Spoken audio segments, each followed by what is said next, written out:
साईं बाबा, जिन्हें हम शिरडी के साईं बाबा के नाम से भी जानते हैं, वह एक भारतीय आध्यात्मिक गुरु थे जिन्हें उनके भक्त एक संत, एक फकीर, एक संत गुरु एवं प्रभु शिव के अवतार के रूप में मानते हैं। साईं बाबा का जन्म ब्राह्मण जोड़े के यहाँ पथरी गांव में हुआ था, जो ब्रिटिश भारत के निजाम राज्य में था, जहां उनके माता पिता ने उन्हें फ़कीर को सौंप दिया था।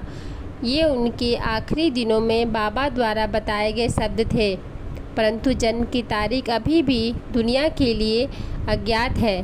पहली बार बाबा 16 साल की उम्र में महाराष्ट्र में शिरडी गांव आए थे।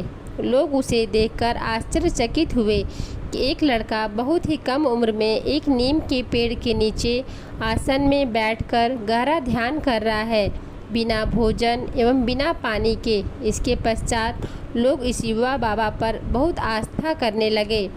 गांव प्रमुख की पत्नी बयाजा बाई ने बचपन में साईं बाबा के कल्याण के बारे में पूछताछ की। धीरे धीरे वे बाबा के लिए भोजन लाने लगी। बाबा की चमत्कारिक कहानियाँ। कहानी 1। साईं बाबा रोज़ मंदिर और मस्जिद में दिया जलाते थे, पर इसके लिए उन्हें बनियों से तेल मांगने की ज़रूरत होती थी। पर एक दिन बनियों ने बाबा से कह दिया, बाबा हमारे पास तेल नहीं है। तब बाबा वहाँ से चुपचाप चले गए और मंदिर जाकर उन्होंने दिए में तेल की जगह पानी डाला और दिया जल पड़ा और यह बात चारों तरफ फैल गई। तब वहाँ के बनिए उनके सामने आए और उनसे माफ़ी मांगी, तो बाबा ने उन्हें माफ़ कर दिया और उनसे कहा, अब कभी झूठ मत बोलना। कहानी 2।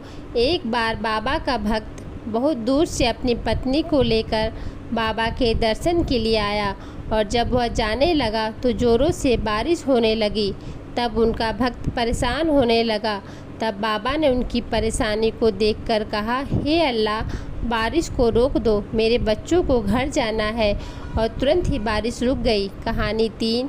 एक बार गांव के एक व्यक्ति की एक बेटी अचानक खेलते हुए वहां के कुएं में गिर गई। लोगों को लगा वह डूब रही है। सब वहां दौड़कर गए और देखा कि वह लटकी है।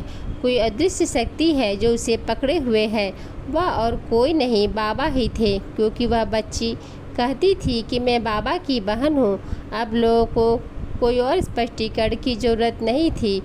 तो बोलो जय साईं बाबा की। धन्यवाद।